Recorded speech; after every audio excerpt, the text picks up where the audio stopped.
Welcome to the Lost Interviews with Ray SHASHO.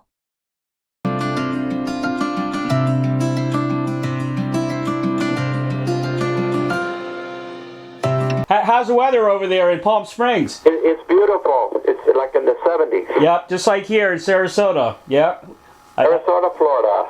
Yep, and beautiful Sarasota, Florida. About 10 minutes from the beach. Yeah. Yep. Are you from Florida originally? Originally, I'm from the Washington, D.C. area. Oh, Washington. Yep. All right. And you'll like I used this. to sing at the Shoreham Hotel. Oh, yeah. Yeah, the Sheraton, right? Sure. I don't know if it was a Sheraton, but it was the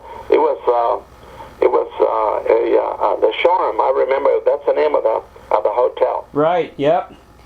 Yeah. Well, we're talking today. I know you got a new re-released album, the special 50th anniversary, numbered limited edition on vinyl of your performance at PJ's. Yes, I cannot believe. What is your first name, by the way? My name is Ray. Ray. Ray. Ray, I cannot believe that my very first album that I ever did in my life, my very first album, and it just happens to be, after all these years, 48 years or so now, going on 50. 50 years. Is it 50 now? Yeah, 50th anniversary. Oh, right, exactly. Yep. Okay, I cannot believe that after all these years, that album, to this day, is my bestseller. So I guess Rhino Records and all these people, Yep. they wanted to jump on the bandwagon, and they re-released that album, Trini Lopez at PJ's. That's amazing. Yeah. Yeah. I'm surprised. I'm very surprised. Yeah, it was #2 on Billboard charts too. That was in 1963, which was a very turbulent time in America. yeah, right. And he was in the charts for like altogether variety. Is it what's that? The Cashbox and Billboard. That's what it was. Yeah, Billboard and Cashbox. Yeah, Cashbox and Billboard. It was in the charts for like a year or two. Both magazines had that PJ's album. It was on the charts a year and a half, 2 years on one of them, year and a half on the other, something like that. Not only that, it was so good, you did a follow-up, right? A second live album. Oh, yeah. Yeah. Don Costa, you know who he is. Oh, yeah. He's Mr. Frank Sinatra's band leader normally, right?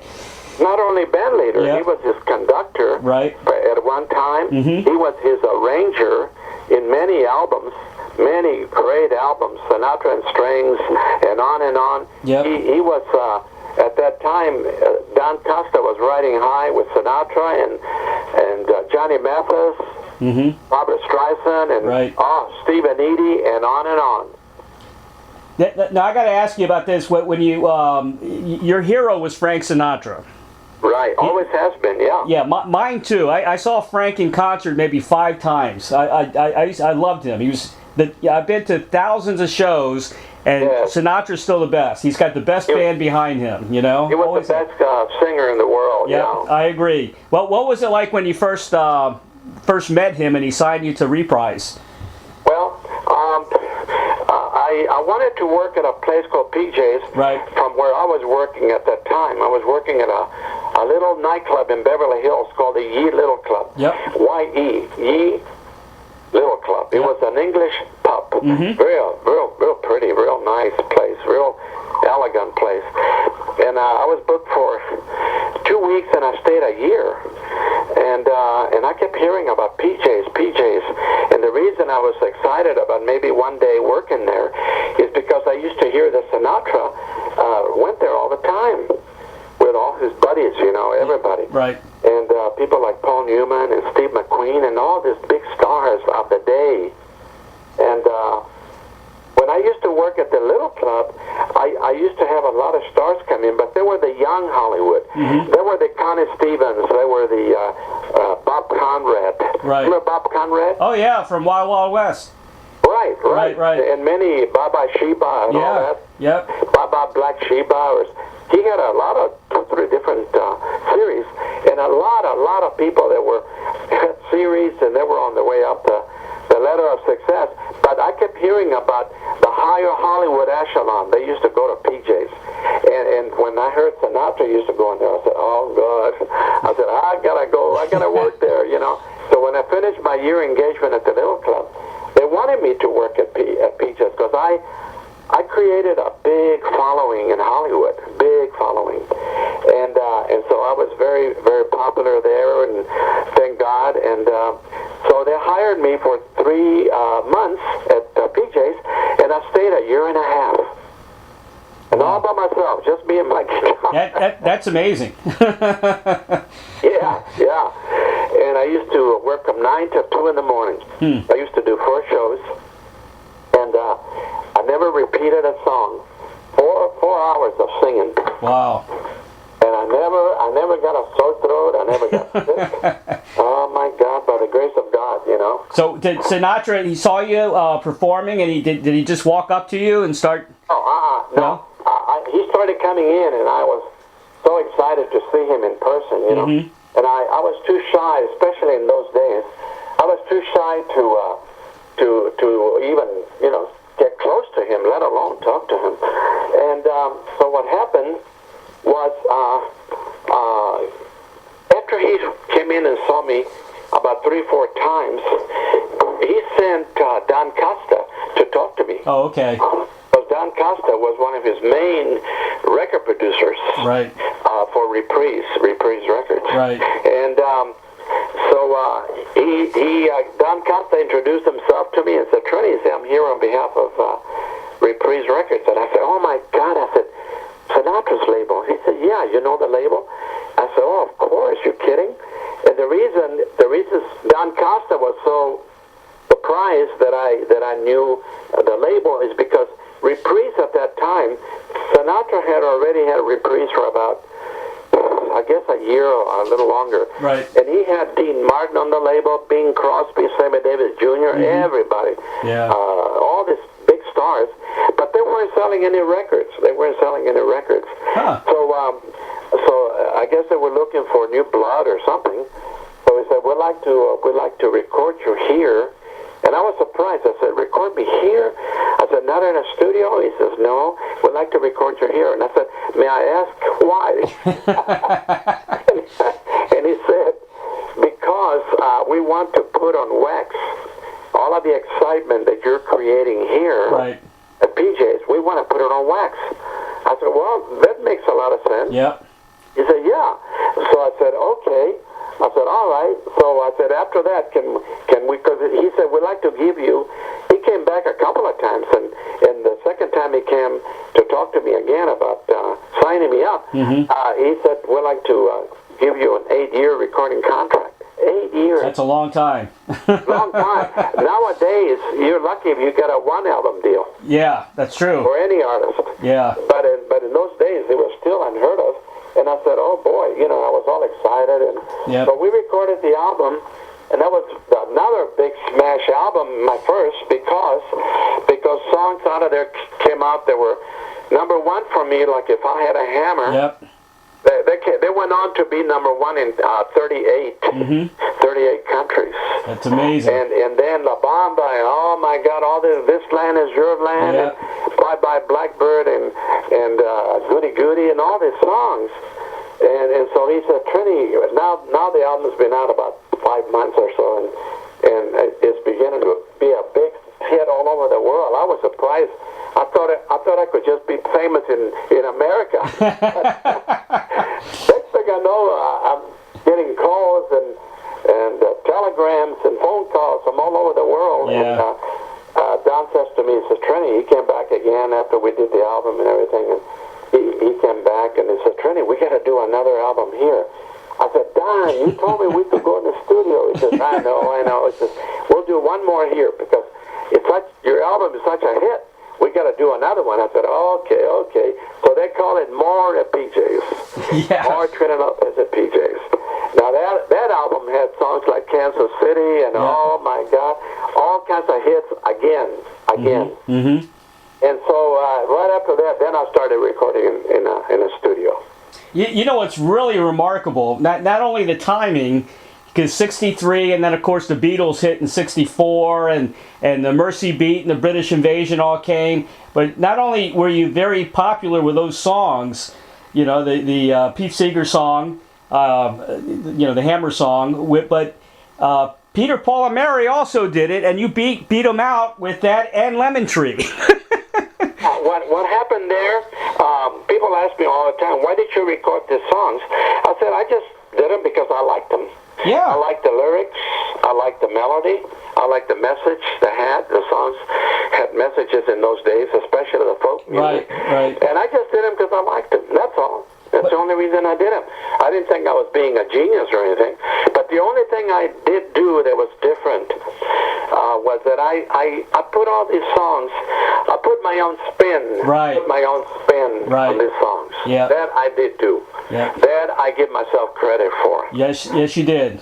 Because Peter, Paul, and Mary's version, it's kind of depressing in a to if you listen to it. Yeah, they were very, very draggy. Right. And you were upbeat. You were a happy guy. Including Michael row the boat. Yeah. Hallelujah. Exactly. Exactly. They were real draggy. They were draggy. And all the songs were draggy like that. And I put my rhythm to them, and I made them not only listenable, but I made them danceable too. Exactly. That helped me a lot, by the way, to make my songs danceable. Yep. Because, man, every discotheque, in those days they were called discotheques. Right.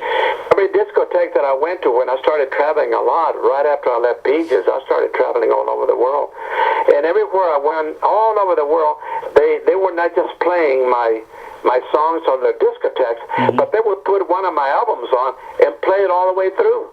Really? In one evening, they would play. At that time, they put it on from the song number 1 to the song number 6, and then they would flip it and play the rest of the other 6 songs. Wow. Yeah. That when you grew up, I know your dad was really talented. He did everything. He was acting, singing, a little bit of everything, right? And did he do that in Mexico? When he was very young. Okay. He did that. He did that until he was about 16, 17. Right. And then he met my mother, and they got married. And he had to quit it because he started having children right away with my mom. Right. And so he didn't pursue his career because he had to work. And Mexico is not like getting discovered in America. Right. Believe me. Yep. The opportunity in America is unbelievable. It's great. In Mexico, it's much harder. So he had to go to work. Yeah. And then he came to America illegally with my mom over the Rio Grande. Right. In a little boat. Huh. And they settled in a little town in Texas called Ennis, Ennis. Okay. Ennis, Texas. And then they started having all these children. And then my father decided that he needed to make more money, so they moved to Dallas, which is only, Ennis, Texas is only about maybe 45 minutes by car from Dallas. And so they moved to Dallas, and because I was born and raised in all of us were born and raised in Dallas. Dallas, right. Maybe my first 2 sisters were born in Ennis. Right. And so we were all born and raised in Dallas, and that's how I happened to be working hard and went on with my career. Yeah. Now, are you close to your Mexican heritage? Because I grew up. My mom listened to Celia Cruz because my mom's Cuban. Oh my God! Yeah. So I grew up listening to Celia Cruz and all that stuff. All the salsa, rumba music. Oh yes. I am very proud to be a Mexicano, believe me. Yeah. When I was growing up in Dallas and playing around restaurants and this and that, I was approached by a guy. He said, "Hey kid," he says, I saw you do your show and I like you. I always had my own little combo, Right. And he says, "I like you." He says, "Let me talk to you." He says, "I have a record company here in Dallas," and I was real excited. I was about 15, 16, and I walked into his office and he was behind his big desk with a big cigar in his mouth. And he says, "Hey kid," he says, "You're good. He says, "The only thing is, I want to record you, but the only problem is, you have to change your name. I want you to change your name." Yeah. And I said, "Change my name?"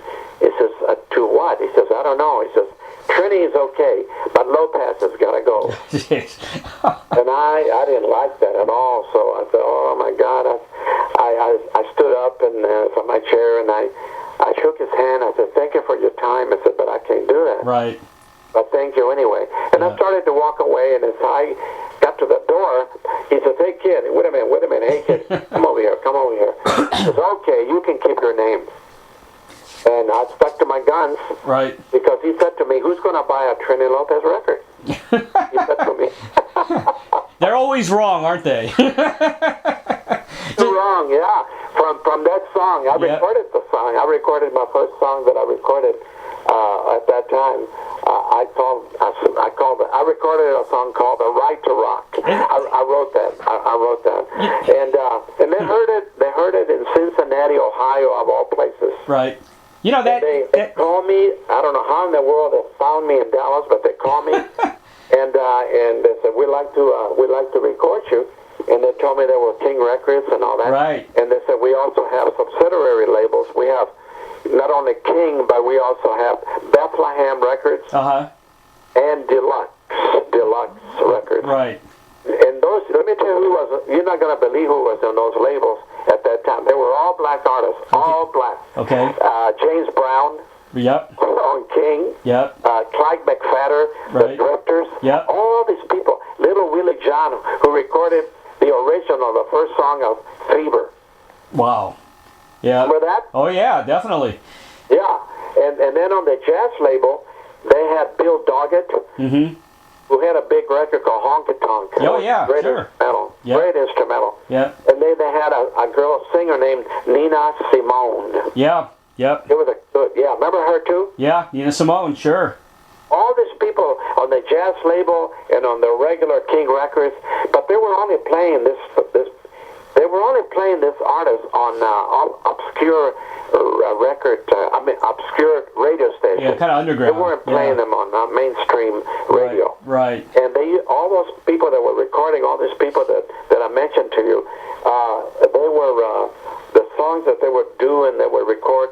They were called Cat Records. Right. That's what you used to call them. They never played them on mainstream radio. So I was the only Latino on that label for like 3-4 years. And then from there, I got some regional hits on King. And then my friend Buddy Holly came along, and he wanted to help me and all that. What was Buddy like? He was a very nice person. He was a very, very, very sweet guy. He was very down to earth. That's why I liked him too. Yeah, he was an amazing performer. You know, these are the pioneers of rock and roll. Yeah. I was appearing at a town outside of Dallas, about 2 hours away from Dallas, called Wichita Falls. Okay. Wichita Falls, Texas. I was appearing in a little nightclub there, and a friend of mine was a disc jockey in that little town, and he had Buddy Holly. He was doing an interview with Buddy Holly. Buddy was in Wichita Falls promoting either That'll Be the Day or Peggy Sue or one of those hits of his at that time. Right. And he said, Buddy, why don't we go and have a couple of drinks, and I'd like for you to listen to a friend of mine who's appearing in so-and-so's nightclub here in town. And Buddy said, oh, yeah, sure. So they came to see me, and after the show, Buddy was really impressed with me, and he said, I'd like to meet the guy. And my friend, his name was, have you heard of Snob Garrett? Yeah, oh, sure. Okay. Yeah. But that was my friend. His name is Tommy, but everybody call him Snuff Garrett. Right. And Snuff was an up-and-coming disc jockey in Dallas. So now he's appearing in this little town called Wichita Falls, Texas. And he brought Buddy to see me, and Buddy wanted to meet me. So now Snuff brought him backstage to my little dressing room, and he says, "Hey, Trini, I really enjoyed you. You're real good." He says, "How would you like to meet my record producer?" I said, where is he? He said, he's in Clovis, New Mexico. Clovis, New Mexico. And I never been to New Mexico. And I never been that far west, from Dallas. Right. And I said, Buddy, that would be great. He said, well, when you finish here, if you want to come out, I'll introduce you to him, and maybe you guys can get a record deal going.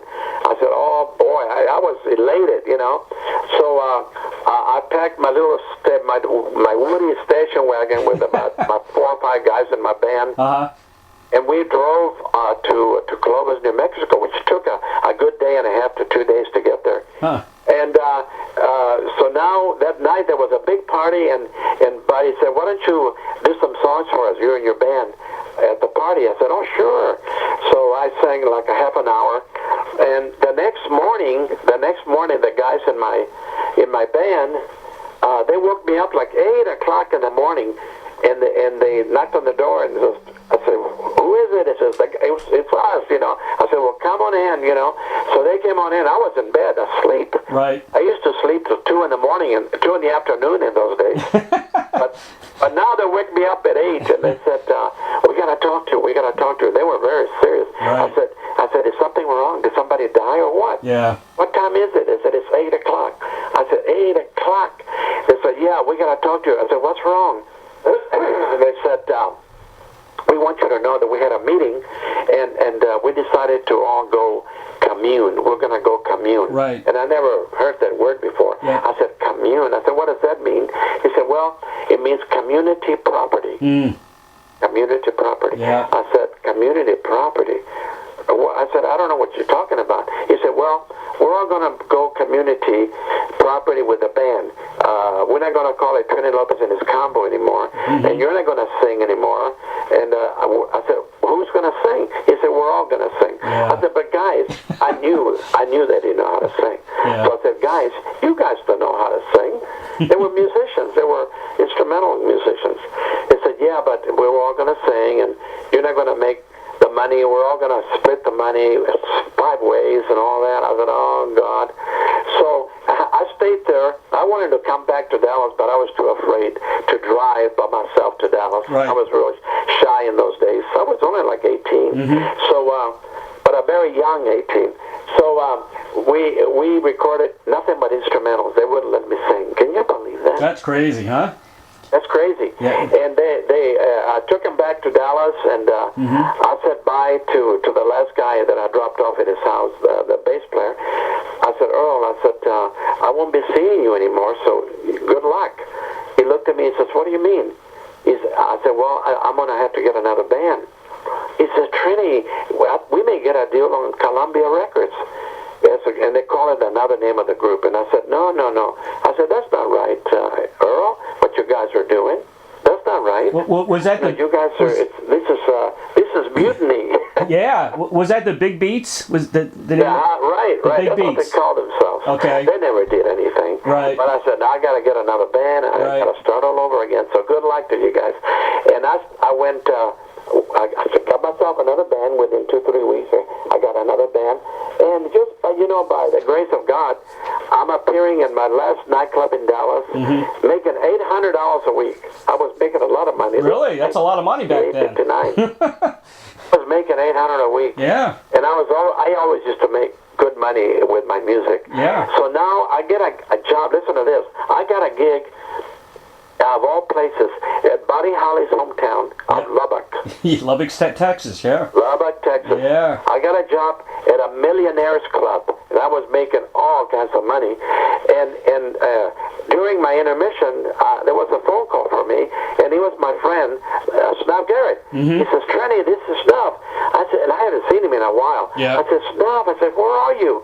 I said, "How did you find me?" He said, "Well, I called your house, and they told me you were in Lubbock, and they gave me the number. So guess who wants you to come to Hollywood and be the lead singer and go on the road with him?" I said, "Who?" He said, "The Crickets." Yeah. I said, "The Crickets? You mean Buddy's group?" He said, "Yeah." Buddy was dead by now, by the way. Yeah. Buddy was gone. Yeah. Well, what was your reaction when you found out about the plane crash? Oh, God, I was so upset. I was so upset because he was the first guy that tried to help me with my career. Right. Buddy. And before Sinatra and all that. And so I said, they want me to come and join them in Hollywood? And I always wanted to go. I always wanted to go to L.A. I always wanted to go to California. Yep. Sunny California. So I said, "You're not kidding me, are you?" He says, "Oh, no, I'm not kidding you." He said, we'll send you a plane ticket, much longer are you going to be at this place? I said, another week. He said, well, as soon as you finish, you get on a plane and come on out here. I said, stop, I tell you what. I said, send me the money and I'll drive to L.A. I'll drive to L.A. because I wanted to stay in L.A. Right. I wanted to stay there. Yeah. Regardless, you know. So I drove by myself to California. Took me 2 days. In those days, there weren't highways like they have today. Right. So 4 lanes and all that.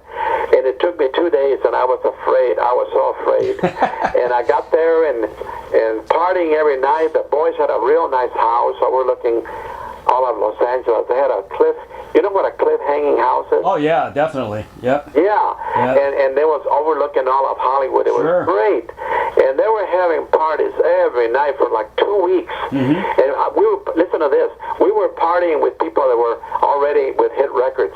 People like the Everly Brothers. Right. And do you remember 2 brothers who had a couple of hit records? Johnny and Dorsey Burnett? Yep. Okay. Yep. They were partying with us and all kinds of other stars and up-and-coming people that were having their first hits and all that. And girls all over the place. I didn't mind the girls. But I didn't even drink in those days. I didn't even drink beer or wine or anything. And so now I had $200 in my pocket because I used to give my money all to my mom. Right. And they were my father was always struggling financially. Yeah. So I said, Dad, as soon as I get to Hollywood and I start working, I'll be sending you all my money. He said, okay, son, no problem. So I get there and now my $200 are gone. I'm broke and I didn't want to borrow any money from the guys. So I told their agent, I had an agent, I said, his name was Danny. I said, Danny, can you try and get me a gig somewhere so I can make some money? My parents are waiting for me to send them money, and until these guys decide what they want to do. So he said, okay, I'll see what I can do. And within 3 or 4 days, he said, Trini, there is an opening for a girl singer in Beverly Hills. Her name is Joni Summers. Okay. Remember her? Joni Summers sounds familiar. Joni, she had a couple of hits. Okay. Johnny Come Lately. Oh, all right. Yep. Yeah, and then she had one more hit. Yep. And she had a brand new contract on Warner Brothers. Okay. And she's appearing at the Little Club, this little nightclub that was a real nice place in Beverly Hills. And they said they need an opening act. So if you want to go on audition, I said, yeah, sure. He said, I'll pick you up tomorrow. The interview the audition is at 4 o'clock. So he picked me up like around 3:15, and we got into his car. I put my amplifier, my guitar in his trunk, and I get to Beverly Hills, and I set up and everything, and the guy says, okay, go, kid.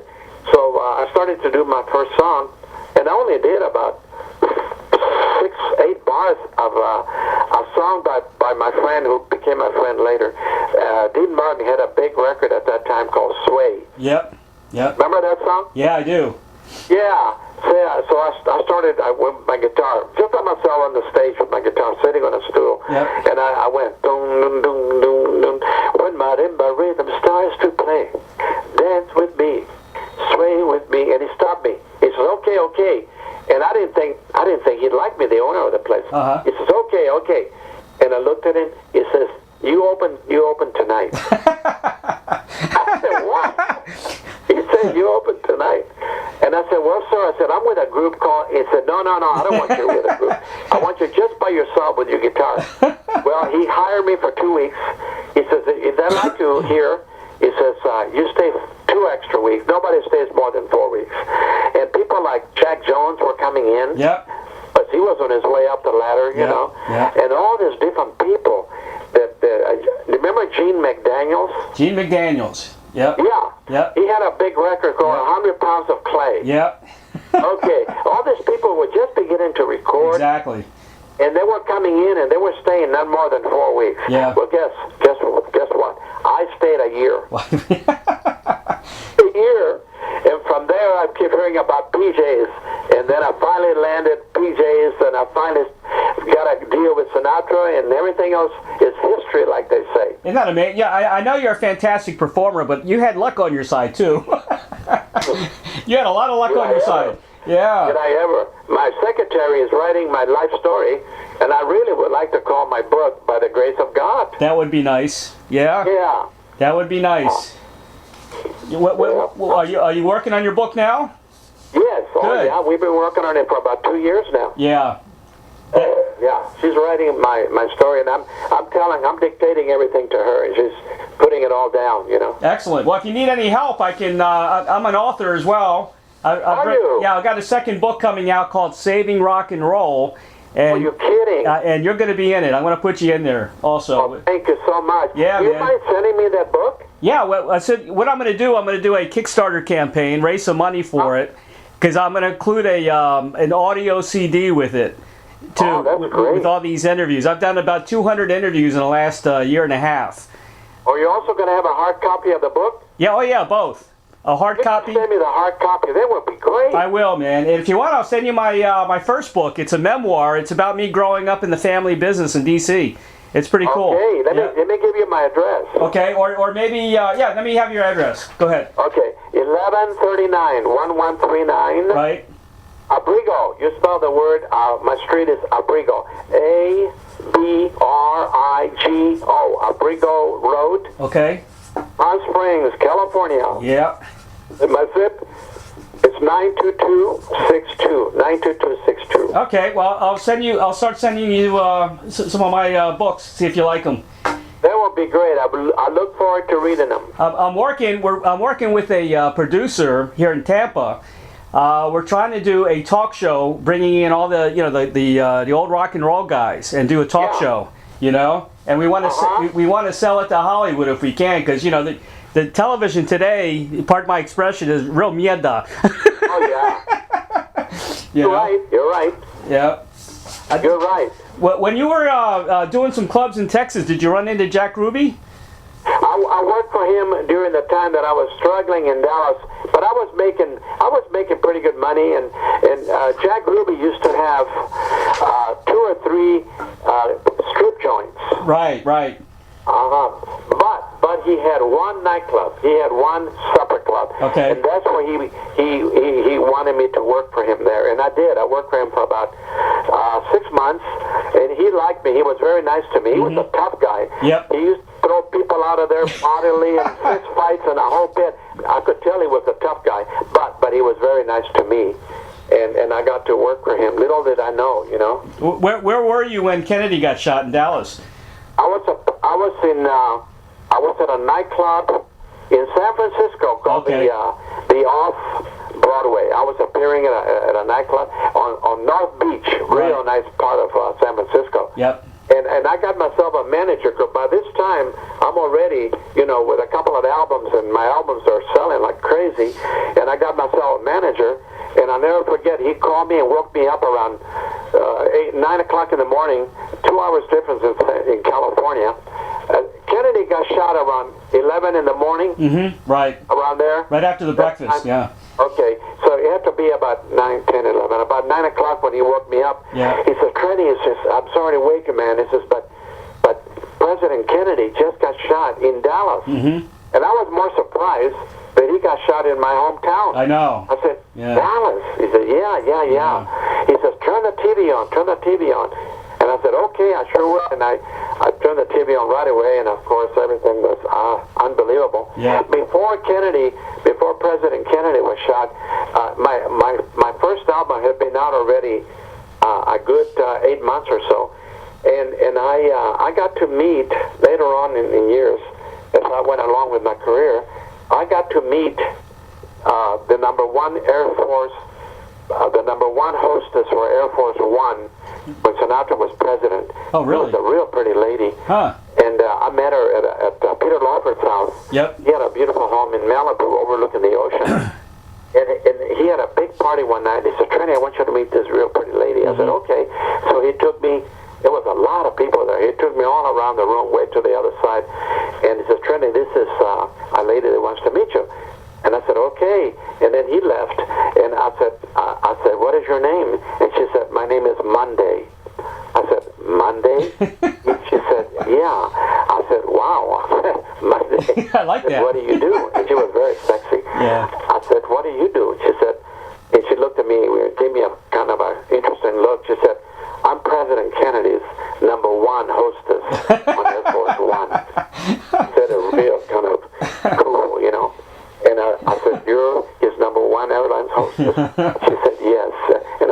myself, I bet you are. I bet you are. I bet you are. I bet And you are. I said, oh, well, I said, we're very nice meeting you. And I started to walk away.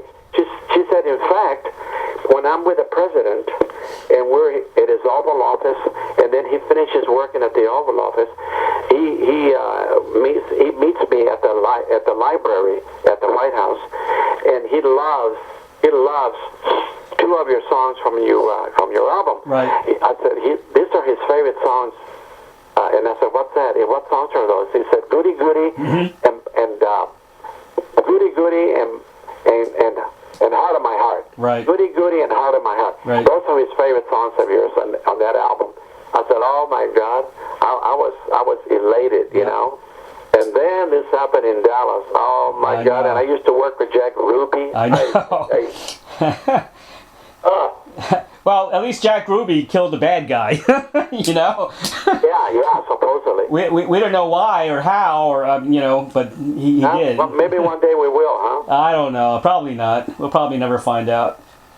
Yeah. I got to tell you, man, you're my hero, Joey Heatherton. Yeah. I used to date her, yeah. That's unbelievable. She was a sexy lady, wasn't she? Very sexy. I was in love with her and also Anne Margaret. Anne Margaret. I knew Anne Margaret, too. Yeah. I knew her when she used to come see me at PJ's. Right. Her name was Anne Margaret Olson. Right. She was known as Anne Margaret Olson. Yep. I met Anne Margaret about 4 years ago. Man. Yep. About 8 months later, a year later, she started making movies. Yeah. And Elvis and the whole bit. He was another friend of mine. What was Elvis like? Great. Nice guy? Great. He was like Buddy Holly. Yeah. Real down to earth, real friendly.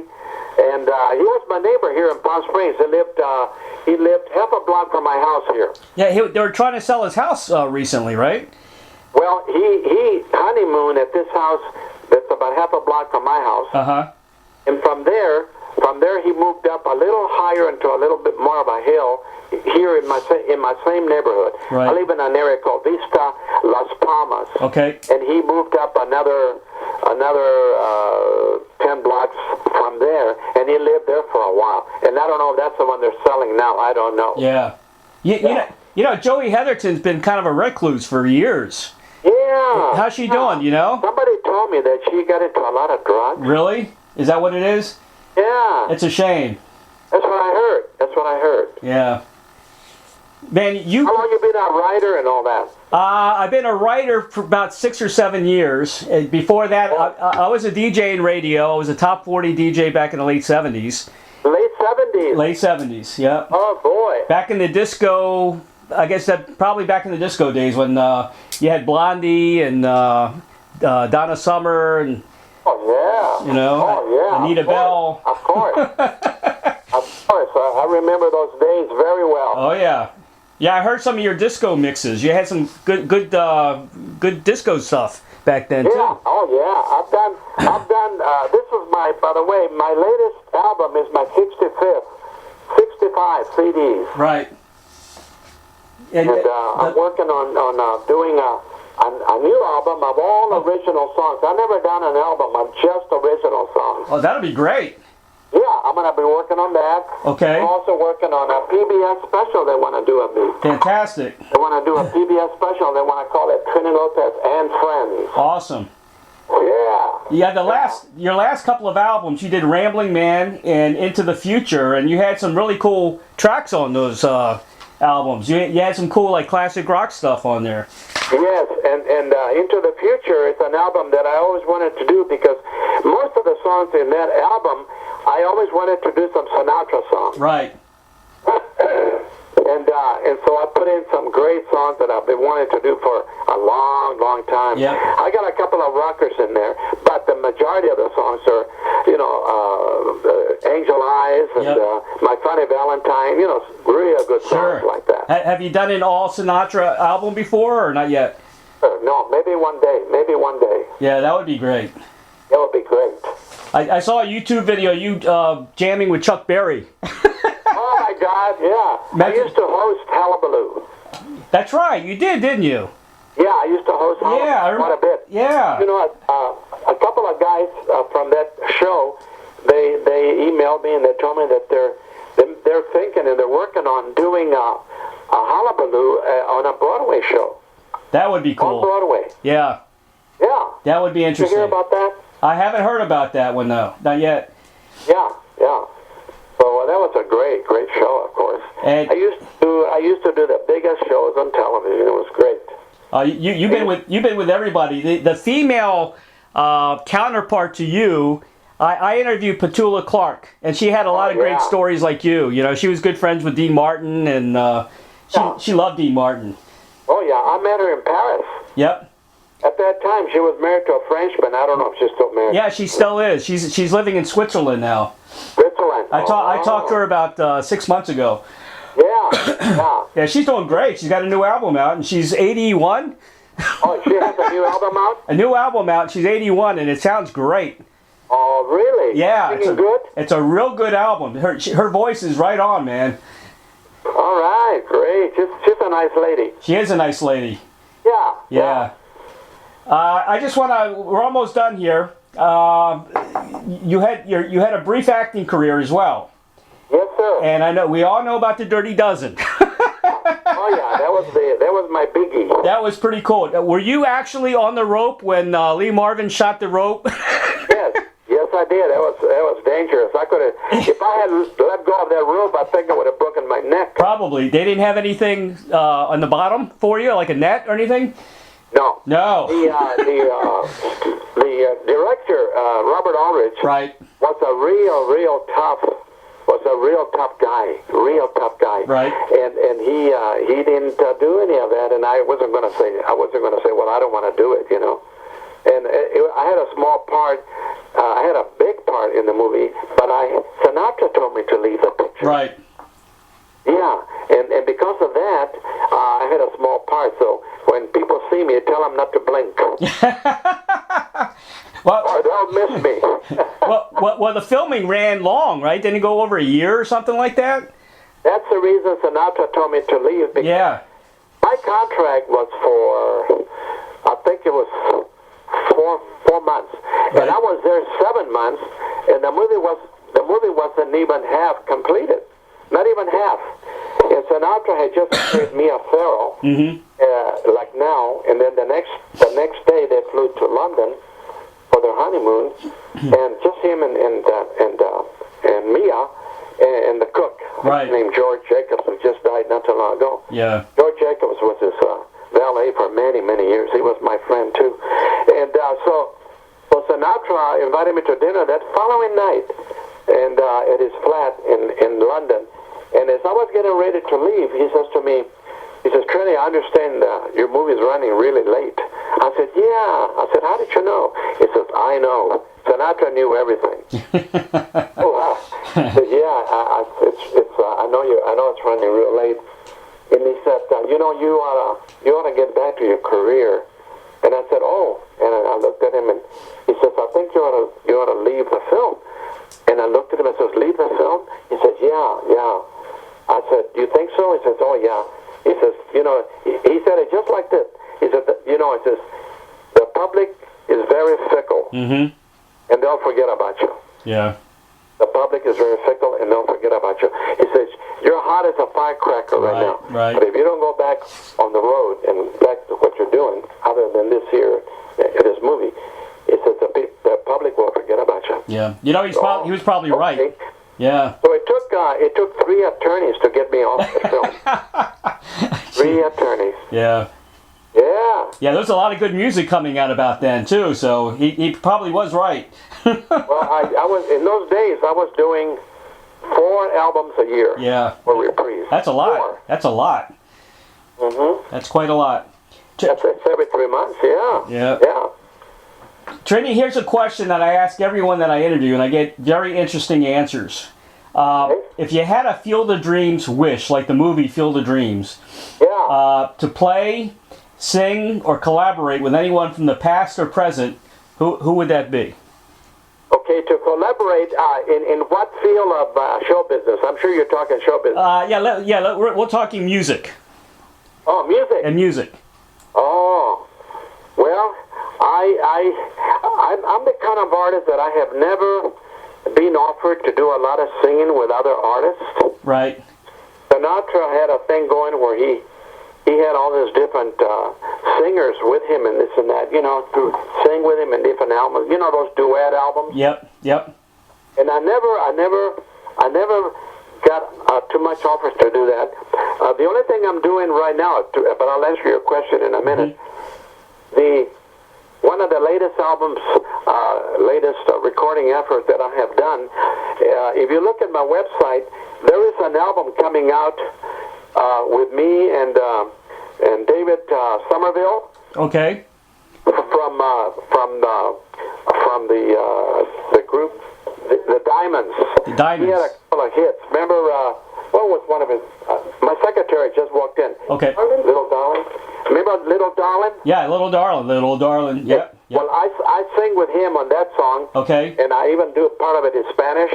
Okay. And then they wanted me to do a couple of more of my songs in the album, and Maurice Williams is in the album. Maurice Williams is in the album. From the Zodiacs. Yep. And they're calling that album Triple Play. Okay. That's coming out real soon. Okay, good. I'll promote that. Yep. But there is, as far as singing, everybody that I really loved in my day when I was riding high with my career, like Bing Crosby, right? People like that. I did a television. I did Bing Crosby's last TV show before he died. We were in London. Okay. From there, he went to Spain to play golf, and he had a heart attack. Was that that wasn't a Christmas special, was it? No, it was a show with a lady, very famous English singer, Vera Ellen or Vera Lynn. Mm-hmm. Vera Lynn, I think is her name. Okay. She had some big hits, English singing artist, and she had this big TV show, and she wanted me and Mr. Crosby to be her guests, and then I used to do a lot of shows with the Rat Pack. Yep. But you know, I just did my own thing all my life. Exactly. Yeah. Yeah. You know, there's nothing like, and I've said this to a lot of guys. Tom Rush. I just did talk to Jonathan Edwards. There's nothing like a guy on stage, you know, musician on stage with an acoustic guitar and a story. You know. Really. Thank you. There's nothing like. I do a little bit of that at my shows, and it's very effective. Yep. Yeah, it's very effective. My father taught me some real good Mexican folk songs. Yep. That I got to record at PJ's and later on in recording studios. Songs that my father used to sing when he was a kid. Yeah. And those songs became big songs for me internationally, like Cucurú Cucú Paloma. Mm-hmm. Yep. Songs like Malagueña. Alelosa. Yeah. And then many, many songs that became big hits for me, like Solamente una vez, La Bamba, of course. Songs like Bésame Mucho. Bésame Mucho. Yeah. Yeah. Songs like Amor. Yep. All kinds of songs that my father taught me, Celito Lindo. Mm-hmm. And these songs are still selling for me all over the world. Yep. But why? Because they got class. Yeah. I saw Linda Ronstadt when she kind of converted and found her Mexican roots. I saw her do that show, you know, and she was singing a lot of her the Mexican songs on stage, and she was good. She was actually very good at that time. Yeah, somebody told me she's part Mexican and part German or something. Right. And all of a sudden, one day, she found her Mexican roots. Oh yeah, sure, Yeah. of course. She's smart. Exactly. How about singing Cumbachero? No, that's one of the first songs my father taught me. Oh, really? I love that. I taught my son that when he was little, and he used to dance to it. Oh, really? Yeah. Oh. Now, do you have any children or grandchildren that are musicians? No, I don't have any children, and I've never been married. You've never been married? No, never been married. Wow. I didn't know that. Usually you Hollywood guys have been married 5-6 times. I know, that's why I never got married. Because everybody that I know that got married, they're all divorced. I know, and they're not happy. They're not happy, and I've always been a bit of a loner anyway. Right, right. I'm kind of like that. I like my company. Right, exactly. Yeah. How many children do you have? I got 2. My daughter's 29, and my son is 26. 29 and 26. And I'm gonna be a grandfather here pretty soon. All right. Yeah. Is your wife still with you? Yeah, we've been married 31 years. Oh, congratulations. Yeah, she's been out of town for 2 weeks visiting a friend in Kentucky. Yeah. Yeah. I'm going to have my secretary, she's the one that knows the computer real well. She's a genius when it comes to the computer and my emails and my Facebook and all that. Yep. I want to make sure that she has your correct email so that we can stay in touch. Yeah, definitely. Definitely. I would appreciate that. Sure, I'd love that. Trini. Okay, here she is. Her name is Aura Lee. Aura Lee. Orly. It's Orally. Orally. R-A-L-E-E. Hi, Orly. How are you? I'm just dandy, thank you. Touch with him, haven't you? No, I've been in touch with the gentleman, Tony Campagna. Have you been talking to Billy James? No, Ernie Campagna. I don't think so. You don't think so? No, you got the wrong I got the wrong group, huh? Tell me real quick about Ernie Campagna, what he did with what's the name of the company? Exhibit Records. No, the other one. They're associated with Rhino. Rhino. Yeah. Okay. Anyway, Tell them about what is... Yeah, this company called Exhibit Records has released a vinyl of Trini Lopez at PJ's. Right. We were just talking about that. Yeah, and Yep. it's Who have you been talking in regards to him? Ernie Campagna. He listed a whole lot of things. Is he associated? He's with this. No, with him, honey. The man you're on the phone with. It's this man that I'm on the phone with. He has a link. That's him, right? Yes, I know it. Ernie Campagna gave a link for this man and said this man wanted an interview. Oh. So, now I need your email address. Okay. It's Rock, R-O-C-K, Raymond, R-A-Y-M-O-N-D. One word? One word. Rock Raymond Uh-huh. at gmail.com. Okay. Your first name is Raymond, right? Yep. Okay. Let me give you another one just in case, okay? Okay. Author, like an author, A-U-T-H-O-R. Uh-huh. SHASHO, which is my last name, S-H-A-S-H-O, at gmail.com. Author SHASHO at email.com? Gmail. Gmail. Right. Speaking of authors, I am writing Trini's life story. I heard. If you need any help, let me know. Thank you. That's what his name's right there. Okay. All right. Thank you very much. You're welcome. Did you get a good interview? I got a good interview. He's a He's a great person, great interviewer. He's a great guy. Yes, I've been with him about 20 years, so I kind of know that. Well, come visit us here. I'm in Sarasota, Florida. Yes, I have a sister who lives in Florida and a niece and her family. Yep. It's So it's a great place to be. It's but I take it here. I don't like that humidity. Well, it's not too bad where I'm at. I'm about 8 minutes from the beach, so we get that wind off the water, so it's not bad. Yeah. Well, that's nice. Yep. But I like the dry heat that we have here in the desert. Right. Sometimes that's good. It's good if you have asthma or anything like that. Oh, yeah. Yep. Yeah, it is. However, we've been having a lot of, when they cut the golf courses, gets a lot of pollen in the air. I know. And they cut them down to reseed. Yep. And that causes a lot of pollen. I used to live on Anyway, it was nice talking with you. And Good talking to you, too. I'll see you, Trini, to say goodbye. Okay. Okay. Thank you. Thank you. Okay, Raymond. Thank you so much, man, for being on the call today and for all the incredible music you've given us through the years. And continue. Oh, thank you. I'm very, very flattered you said that. And continue please to say bring. hello to your wife and family. I sure will. We'll keep in touch, okay? Keep in touch and send me those 2 books. I will. I appreciate it. Okay, Trini, take care, man. Thank you, Raymond. Bye-bye. Bye-bye. Thank you for joining and please subscribe to Ray's YouTube channel.